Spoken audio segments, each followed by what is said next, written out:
ఈ జీవితంలో యేసు ప్రభు నమ్మాల్సిన అవసరం లేదు. ఇది తాత్కాలికమైన జీవితం. గడ్డి పువ్వు లాంటిది, ఆవిరి లాంటిది అన్నాడు.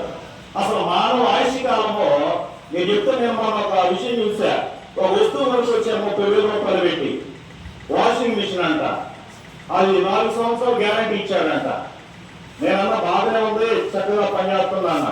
ఎందుకు మనకుందా గ్యారంటీ? మన బతికి గ్యారంటీ ఉందా? లేదు.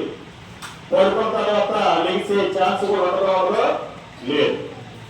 కాబట్టి వస్తువులు కూడా గ్యారంటీ మనిషికి ఉందంటే లేదు. అంటే అటువంటి బ్రతుకుతున్న మనిషి ఈ లోకం గురించి ఏదో ఆలోచించి ఏదో చేద్దాం అనుకుంటే క్రీస్తు ప్రభువుని నిజంగా తెలుసుకోలేదు.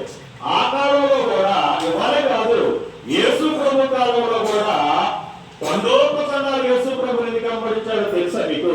కేవలం భోజనాల కొరకు.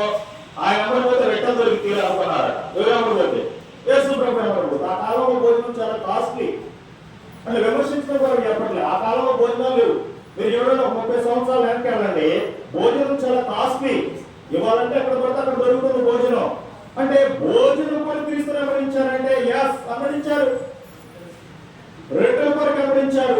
స్వస్థత కొరకు, అంటే ఒంటికి వచ్చిన రోగం కొరకు యేసుని వెంబడించారు. దీని కొరకు యేసుని మనం నమ్మకూడదు. కానీ దేని కొరకు నమ్మాలో తెలుసా? యోహాను సువార్త 17:3 నువ్వు నిజంగా యేసు ప్రభుని ఎందుకు నమ్మాలో చెప్తూ ఉన్నాడు. అక్కడ యేసు ప్రభుని ప్రేమించినటువంటి, ఆయన రొమ్మును ఆనుకుని ఉన్నటువంటి శిష్యుడైనటువంటి యోహాను గారు ఏమన్నాడు చూడండి. అద్వితీయ సత్యదేవుడైన నిన్ను నీవు పంపిన యేసు క్రీస్తును ఎదుగుతాయే. అంటే నువ్వు ఎందుకు నమ్మాలంటే యేసు ప్రభువును, ఎందుకు ఎరగాలంటే యేసు ప్రభువును, నిత్యము బ్రతకడం కొరకు యేసు ప్రభువును నమ్మాలి. అంటే నిత్యము బ్రతకడం అంటే ఇది నిజమైన బ్రతుకు కాదంటే కాదు. ఇది నిజమైన బ్రతుకు అనుకుంటున్నారు లోపల చాలా మంది. అందుకే మనం చూసి మనం మురిసిపోతా ఉంటాం. అప్పుడప్పుడు బీరువాళ్ళు చూసినప్పుడు ఒకసారి మురిసిపోతాం, కొత్త బట్టలు వేసుకున్నప్పుడు మురిసిపోతుంటారు, ఒంటికి ఏమో రాసుకున్నప్పుడు మురిసిపోతా ఉంటాంటే నిజంగా ఎక్కడే ఉండడానికి వచ్చినట్లు ఫీల్ అవుతుంటాం. కానీ ఇది నిజమైన బ్రతుకు కాదండి.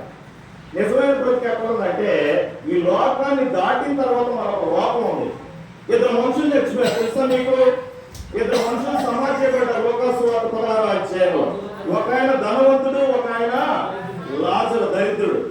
వీళ్ళిద్దరు మరణంలో ప్రత్యేకత ఉంది. లాజరేమో దేవుడిని నమ్ముకున్నాడు, ధనవంతుడేమో దేవుడిని నమ్మకుండా చచ్చిపోయాడు.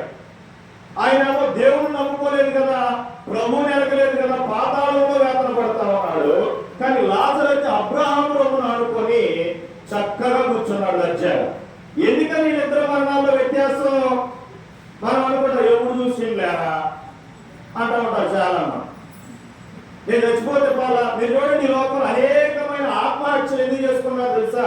ఇక చచ్చిపోతే నాకేం బాధ ఉంటుందిగా, ఒక్కసారితో నా ప్రాణం పోయింది కదా, వీళ్ళు ఏం చేస్తారు నా తెలియదు అంటుంటారు.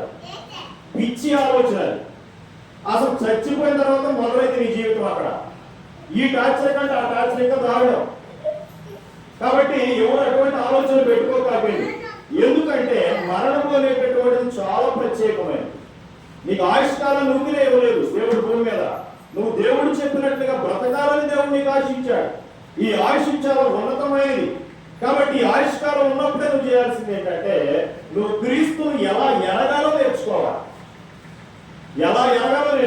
ఎందుకంటే ఆశీర్వాదాలని క్రీస్తులో మనం ఎఫెసీయులకు రాసిన పత్రిక 1:3-6 ఆయన చెప్తా ఉన్నాడు. ఆయన క్రీస్తునందు ఆత్మ సంబంధమైన ప్రతి ఆశీర్వాదమును మనకు అనుగ్రహించును.